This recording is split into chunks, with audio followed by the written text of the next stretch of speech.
때 저희 아버님으로부터 또 학교 선생님들로부터 정말 귀에 못이 박히도록 많이 들은 그런 말이 있는데요. 진인사하고 대천명하라 하는 그런 사자성어와 또 하늘은 스스로 돕는 자를 돕는다 라는 외국 속담을 참 많이 들었습니다. 사람이 하여야 할 일을 한다는 것 참 중요합니다. 사람이 마땅히 해야 될 일을 우리가 알아야 되고요. 그 일을 행하기 위해서 힘써야 합니다. 그런데 마땅히 하여야 할 일을 하는 것 가운데서도 관점의 차이가 있는 것을 봅니다. 어렸을 때 학교 갔다 오면 부모님들이 꼭 그랬습니다. 야, 숙제하고 놀아라. 숙제하고 놀아라. 그런데 저나 또 아이들은 좀 놀다 가요. 좀 놀다 가요. 나중에 숙제 할게요. 그러다가 뒤통수 맞기 십상이었습니다. 우선순위의 문제였던 것 같습니다. 주님은 우리에게 다시 세워라, 다시 일으켜라, 다시 쌓아라 라고 말씀하십니다.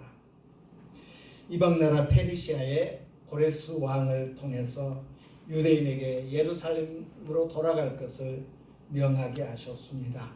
예루살렘에 가서 여호와의 성전을 다시 세워라 라는 것이 하나님의 뜻이었습니다. 왜 그래야 했습니까? 성전이 무너졌기 때문입니다. 아니, 성전이 무너지도록 하나님께서 내버려 두셨기 때문이라고 말하는 것이 정확하겠지요. 예수님은 한참 증축 중에 있었던 예루살렘 성전에 대해서 말씀하시면서 이 성전을 헐라 내가 세우리라 라고 그렇게 말씀하셨습니다. 주님이 우리에게 기대하시는 우선순위는 어디가 잘못되었는지, 무엇을 다시 세워야 할지를 바르게 파악하는 것이라고 말할 수 있을 것입니다. 히스기야 왕, 요시야 왕 같은 그 유대의 후반기 왕들은 개혁을 일으키는 왕들이었습니다. 그들은 이렇게 예루살렘 성전이 있었는데 거미줄이 쳐져 있고 사람들이 그곳에서 예배드리지 않고 하는 것을 안타깝게 여기면서 성전을 청소해라 시키기도 하고요. 그러다가 연복궤 안에 들어있는 하나님의 말씀을 발견하고 그것을 읽기도 하게 하셨고요. 백성들이 회개하게 하기도 하셨고요. 그리고 성전 곳곳에 무너진 곳들을 다시 이렇게 보수하는 그런 일도 하셨음을 성경은 말하고 있습니다. 그럼에도 불구하고 하나님은 바벨론에 의해서 그 성전이 완전히 무너지게 하셨더라라는 것을 우리는 성경에서 봅니다. 하나님이 이스라엘 백성에게, 유다 백성에게 기대하셨던 다시 세워라, 다시 쌓으라 하는 것은 안쪽이 더러우니까 거기 페인트 좀 칠해라 아니었다는 것입니다. 어디가 무너졌으니까 그 부분을 다시 쌓아라 라는 것이 아니었습니다. 다시 헐고 쌓으라는 것이었습니다. 이스라엘 백성들이 시내산에서 하나님과 언약을 맺게 되고 그들을 향해서 하나님께서 생활 규범들을 말씀해 주십니다. 레위기서 14장에 보면 그는 그 집을 헐고 돌과 그 제목과 그 집의 모든 흙을 성밖 부정한 곳으로 내어갈 것이며 라고 하였습니다. 어느 집에 그 문둥병의 그 현상이 보이면 그것을 관찰하고 저절로 깨끗해지면 다행이지만 그렇지 않으면 그것을 완전히 헐어버려라. 그리고 그 집에 쓰였던 집을 짓는 데 쓰였던 모든 흙 혹은 벽돌 이런 것들을 저 밖으로 부정한 것을 갖다 버리는 곳에 내다 버리고 아주 새롭게 다시 지을 것을 말씀하신 것입니다. 하나님께서 이스라엘 백성들이 우상 숭배를 할 때 선지자들을 통해서 혹은 개혁을 일으키는 왕들을 통해서 명령하신 것은 야, 그 제단 거기다 하나님의 성전 지어 라고 하지 않으셨습니다. 모두 헐어버리라는 것이었습니다. 어떤 경우에도 살짝 덮기만 하고 혹은 그냥 그대로 놓아둔 채로 인테리어만 다시 해라 라고 말씀하지 않으셨다는 것입니다. 우리가 하나님의 말씀 앞에 서면서 우리 삶의 부분들을 살펴봅니다. 썩어서 오염되어서 혹은 잘못된 용도로 사용되어 있어서 하나님이 우리에게 헐어버리라고 하는 그런 내 삶의 영역은 무엇일까 살펴보자는 것입니다.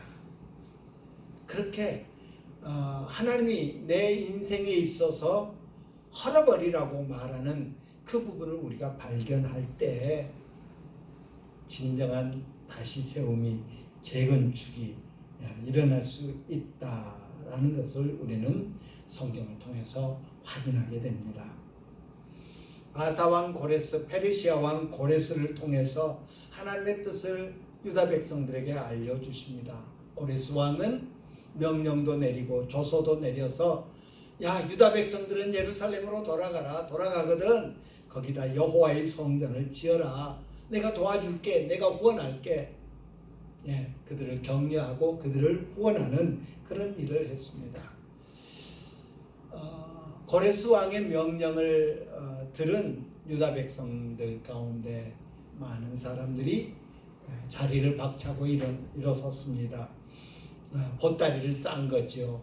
그래서 예루살렘으로 돌아가기로 작정한 그런 사람들이 있었고, 가고 싶은데 이번에는 내가 이러이런 일들 때문에 갈 수 없어 해서 어쩔 수 없이 바벨론에 남아 있었던 그런 사람들도 있었습니다.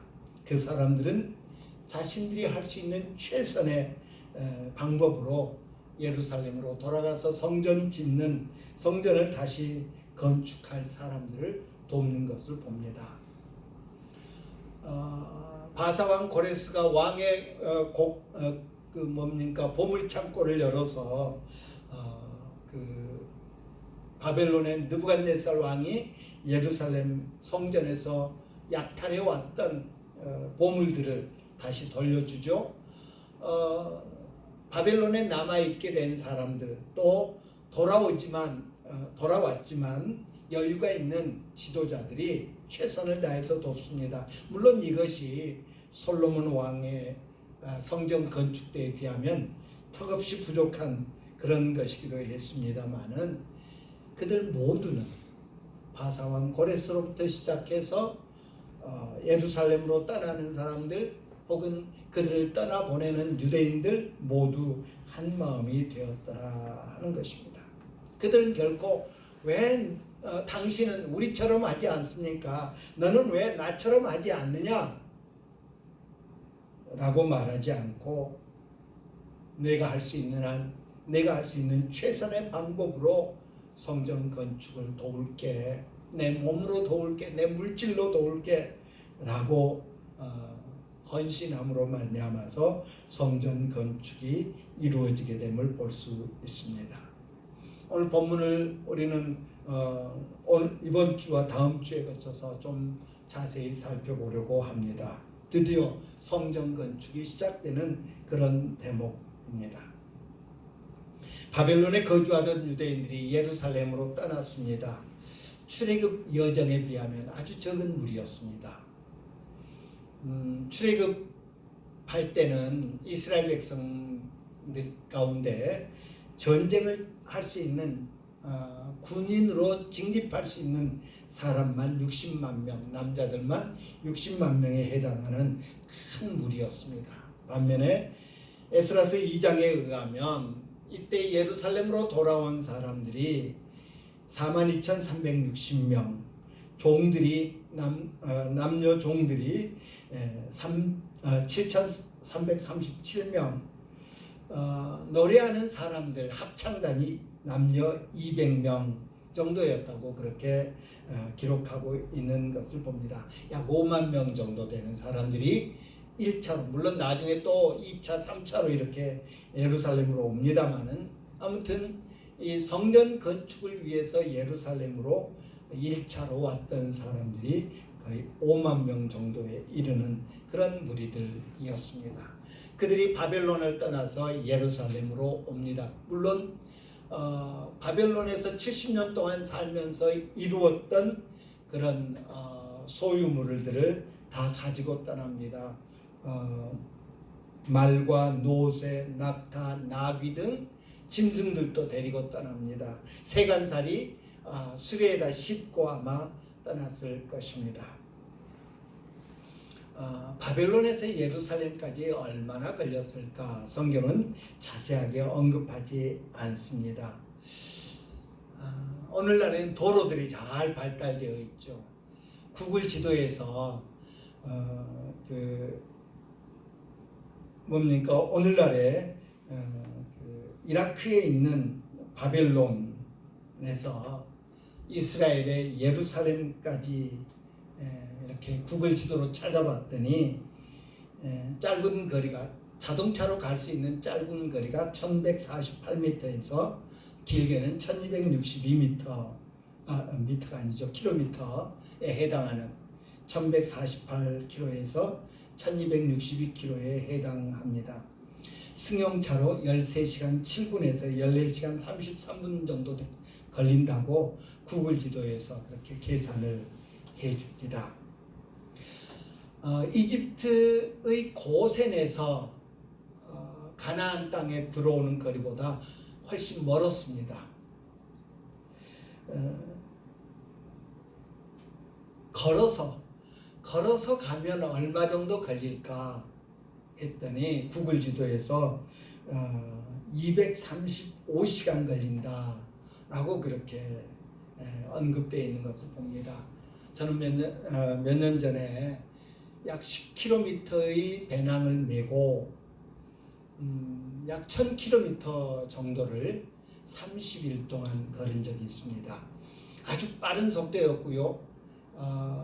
제가 원래 걸음이 좀 빠릅니다만은 제가 한 달에 그 안식월 기간 동안에 다 걷기를 원했기 때문에 거의 추월당한 적이 없을 정도로, 제가 다른 사람들을 추월해서 갔을지언정 추월을 당하지 않을 정도로 걸었는데 이 1000km 정도를 딱 30일에 걸었습니다. 하루에 평균 한 30km 이상씩 늘 걸었던 것 같습니다. 그런 속도로 걸어도 좋기 35일은 걸리는 거리입니다. 그 거리를 짐승들을 데리고 세간살이 수레에 싣고 오늘날처럼 잘 발달되지 않은 그런 도로를 걸어서 예루살렘에 도착합니다. 얼마나 힘들었겠습니까? 피곤했겠습니까? 그래서 그들은 고향으로 가서 6개월 동안 휴식을 취합니다. 70년 만에 고향에 돌아왔습니다. 70년 만에 고향에 돌아왔습니다. 이들 가운데는 어르신들, 나이 많으신 어르신들은 어렸을 때 예루살렘에서 포로로 잡혀갔던 사람들도 있었고요. 아마 대부분은 바벨론에서 태어난 사람들이었을 것입니다. 아버지로부터, 할아버지로부터, 어머니로부터, 할머니로부터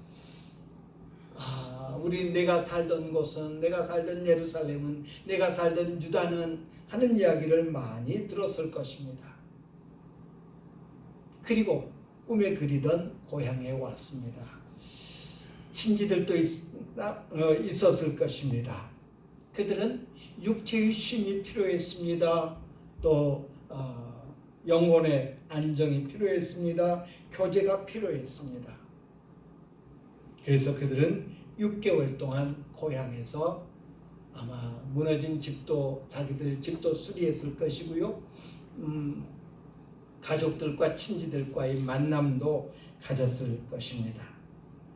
그런데 그들이 예루살렘에 돌아온 궁극적인 목적은 평안, 쉼, 안식, 교제, 관계 회복 혹은 집을 수리하는 것 아니었습니다.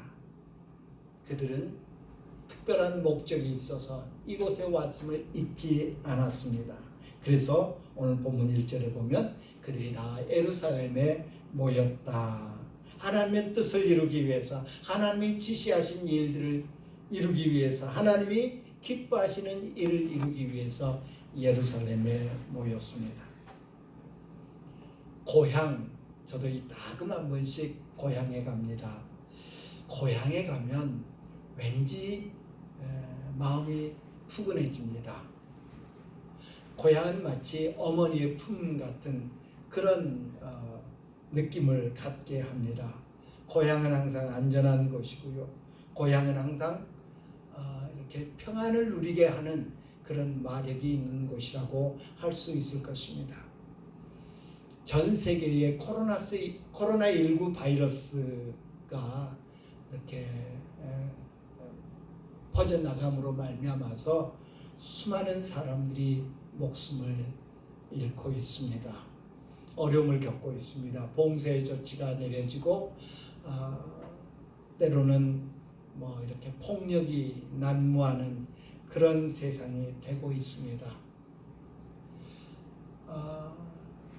지금도 종종 외국에 사는 우리 교민들이 우리나라로 왔습니다. 어디에 사는 교민 몇 명이 우리나라로 왔습니다. 어제도 일본을 거쳐서 15명인가요? 우리나라 교민들이 우리나라로 다시 돌아왔다라는 이야기를 듣습니다. 어쩌다 보니 세계에서 가장 안전한 나라로 일컬음을 받게 되고, 그래서 전염병의 그 위험 앞에 놓인 교민들이, 그리고 인종차별에 대한 위험에 놓인 교민들이 고국으로 찾아들고 있습니다. 고향은, 집은, 고국은 항상 좋은 품이 됩니다. 게다가 제일 안전한 곳이기 때문에 오지 않을 이유가 없겠죠. 외국 사람들의 틈바구니에 살다가 친지에 둘러싸인 고향에 오게 되었습니다. 얼마나 좋겠습니까? 하지만 그들은 평안, 안전, 즐거움 등을 뒤로하고 예루살렘에 모입니다. 협박이나 강요가 없었습니다. 그럼에도 불구하고 그들은 예루살렘으로 모입니다. 단 하나, 하나님의 뜻을 이루기 위해서였습니다. 하나님이 기뻐하시는 일을 하기 위해서입니다. 하나님의 명하신 것에 순종하기 위해서였습니다. 오늘 우리는 어떻습니까? 우리의 우선순위는 어떻습니까? 나의 안정, 나의 평안, 나의 기쁨, 나의 즐거움, 나의 관계, 이런 것들을 뒤로하고 하나님이 기뻐하시는 일, 하나님이 명하시는 일, 하나님이 우리에게 기대하시는 일을 하기 위해서 어떤 희생을 치르고 있는가 하는 것입니다. 위험을 무릅쓰고 안정과 쉼을 뒤로하고 평안을 뒤로하고 기쁨을 뒤로하고 주의 뜻을 이루기 위해서, 주님을 위해서 앞으로 나아간 적이 있느냐 하는 것입니다. 주님의 뜻을 이루기 위해서 우리는 무엇을 유보했습니까? 무엇을 포기했습니까? 먹든지 마시든지 살든지 죽든지 하나님의 영광을 위해서 하라고 했던 바울 사도의 고백이 정말 우리 삶에 실천되고 있는가 살펴봅니다. 하나님의 뜻을 이루기 위해서 고향을 떠나서 다시 예루살렘에 모였습니다. 자기 집을 떠나서 예루살렘에 모였습니다. 그들은 단순히 예루살렘에 모인 것이 아니었습니다. 예루살렘에 모인 이들은 오합지졸이 아니었습니다. 오늘 본문 1절에 보니까 일곱째 달에 이르러 일제히 예루살렘에 모인지라, 일제히 예루살렘에 모인지라 라고 하였습니다. 우리나라 성경 여러 번역본들을 찾아보니까 다 일제히라고 했습니다. 개역개정, 개역한글, 바른성경, 표준세번역, 우리말 성경, 쉬운 성경, 현대인의 성경, 공동번역 성경 등은 모두 다 일제히라고 번역을 했습니다. 반면에 현대어 성경은 그 해의 7월이 되자 온 백성이 한마음으로 단합하여 예루살렘에 모였다. 한마음으로 단합하여 예루살렘에 모였다. 일제히라고 하는 단어를 그렇게 번역한 것을 볼 수 있습니다.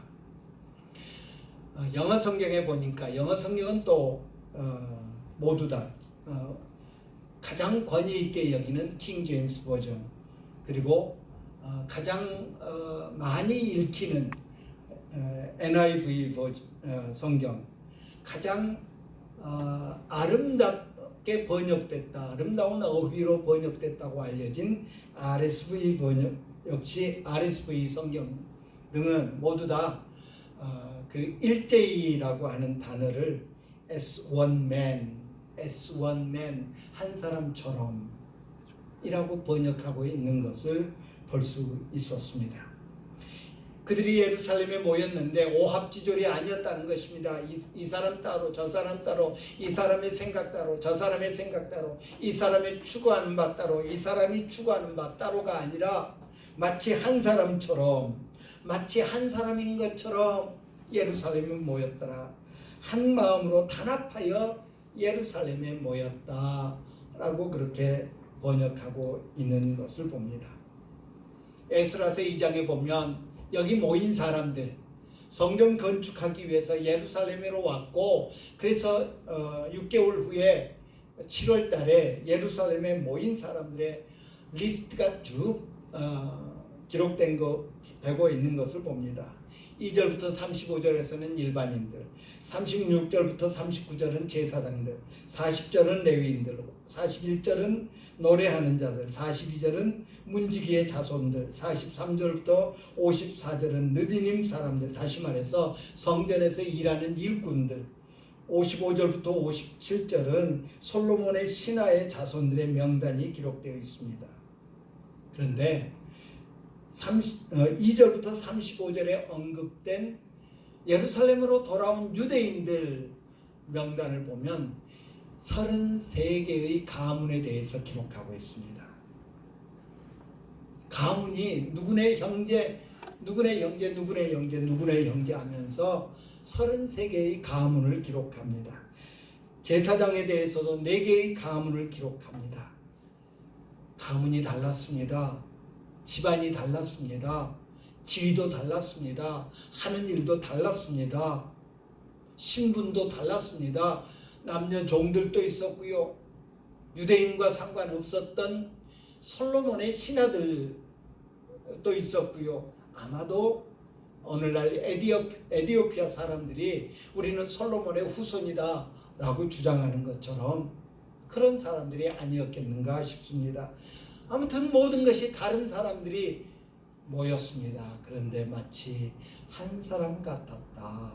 일제히 한 사람처럼 마음이 하나 된 그런 사람들의 모임이었다라고 말하고 있습니다.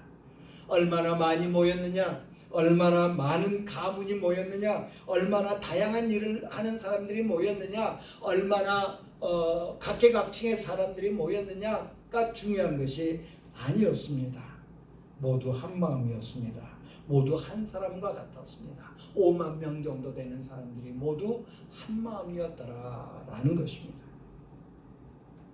창세기 11장에 보면 인류 최초의 범국민 프로젝트가 시행되고 있는 것을 볼 수 있습니다. 바벨탑을 건설하는 프로젝트였습니다. 신할 평지를 발견한 그들은 거기에 안주하기를 원했습니다. 그래서 그들은 벽돌을 만들었습니다. 석청으로 타르를 대신해서 탑을 쌓습니다. 탑 꼭대기를 하늘까지 닿게 할 그런 아주 엄청난 프로젝트였습니다. 그런데 결론은 실패였습니다. 왜였을까요? 왜 실패했을까요? 하나님이 실패하게 만들었기 때문입니다. 왜 하나님이 그 프로젝트를 실패하게 만들었을까요? 그 프로젝트의 목적은 나 혹은 우리였기 때문입니다. 우리 이름을 내자, 우리가 흩어지는 것을 면하자, 우리였습니다. 그 결과 어떻게 됐습니까? 하나님이 그들의 언어를 혼돈케 하셨더라. 그래서 서로 알아듣지 못하게 만드셨더라 라는 것이었습니다. 우리가 중심이 될 때 하나 될 것 같았는데, 잘 될 것 같았는데 언어가 혼잡해짐으로 그들은 실패하였습니다. 반면에 본문에서 예루살렘에 모인 유대인들은 마치 한 사람 같았습니다. 그들은 한 마음으로 단합하여 모였습니다. 어떻게 그럴 수가 있었나요? 사람은 바벨탑을 건설하던 사람들도 범죄한 인간이고, 예루살렘에 모였던 사람들도 완전한 인간이 아니라 범죄한 인간들이었습니다. 그런데 바벨탑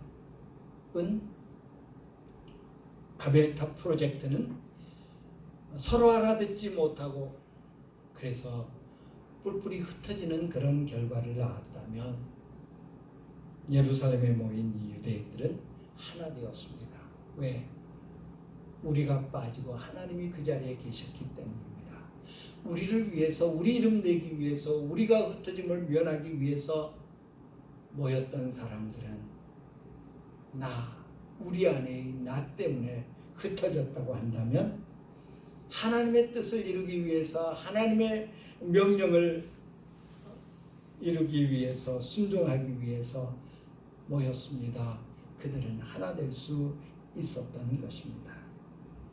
성경에서 우리는 예수님께서, 하나님께서 동기의 순수성에 대해서 강조하여 말씀하시는 것을 쉽게 발견합니다. 나가 강조될 때 얼마나 쉽게 하나됨이 파괴되던가 하는 것을 우리는 경험을 통해서 봅니다. 나가 강조될수록, 인간이 강조될수록 잘 뭉칠 것 같은데 오히려 그 하나됨이 파괴되더라 하는 것입니다. 하나님의 뜻, 하나님이 기뻐하시는 일, 하나님의 말씀이 중심이 될 때 우리는 한 사람처럼 모일 수 있습니다. 일제히 모일 수 있습니다. 한 마음으로 단합하여 모일 수 있습니다. 하지만 내 이름을 내고 내 이익을 추구하고 내 목적을 이루고자 할 때 하나님은 흩으시더라, 혼잡하게 만드시더라 하는 것입니다. 오늘 우리는 내 이름을 내려고 하지 않는가? 내가 중심이 돼서 나를 위해서 뭔가를 하려고 하지 않는가? 나를 위해서 교회를 이용하고 나를 위해서 어떤 모임을 이용하려고 하면 하나님이 흩어버리실 수밖에 없다는 것 우리는 명심하여야 할 것입니다. 우리 주님이 그들에게 명령하셨습니다. 그리고 그들은 순종하였습니다. 먼저 헐어버릴 것을 생각합시다. 하나님이 내게 내 삶에서 먼저 헐고 다시 지어라 라고 하신 그 부분을 살펴보자는 것입니다. 뿐만 아니라 하나님이 당신의 일을 이루실 때 우리 주변에 붙여준 사람들을 살펴봅시다. 왜 나처럼 하지 않느냐가 아니라 내가 도울게, 우리 같이 하자, 내가 도울게, 내가 할 수 있는 최선의 방법으로 열심히 도울게 라고 하자는 것입니다. 또한 그들은 쉼의 시간을 가진 다음에 그들이 예루살렘에 온 분명한 목적을 이루기 위해서 예루살렘에 모였더라 하는 것을 기억합시다. 하나님의 뜻이 그 어떤 우리의 안일, 우리의 안전, 우리의 평안보다 우선되어서는 안 된다는 것입니다. 하나님은 하나님의 뜻에 우리의 우선순위를 두기 원하십니다. 뿐만 아니라 한 마음으로 모였더라. 왜? 하나님의 목적을 이루기 원했기 때문에, 하나님의 뜻을 이루기 원했기 때문에 우리 교회가, 우리 가정이 하나님의 뜻 앞에서 늘 하나 되는 그런 모습을 드러내기 위해서 나의 유익, 나의 영광, 이것들을 기꺼이 유보하는 그런 우리 신령들이 되어야 될 줄 믿습니다. 기도합니다. 자비로우신 내 아버지 하나님, 선하신 내 아버지 하나님, 오늘도 주님의 말씀 앞에 섰습니다.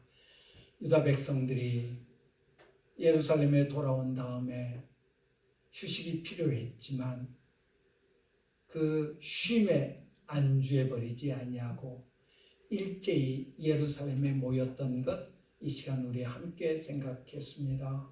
하나님, 여기가 좋사오니 안주하는 저희들 되지 않게 하여 주시고, 하나님의 뜻을 이루기 위해서, 하나님의 뜻이 구심점이 되어서 우리로 하나 되게 하여 주시사 주의 뜻을 이루는 데 헌신하는 저희들이 다 되게 도와주시옵소서. 우리 주 예수님의 이름으로 기도합니다. 아멘. 아멘.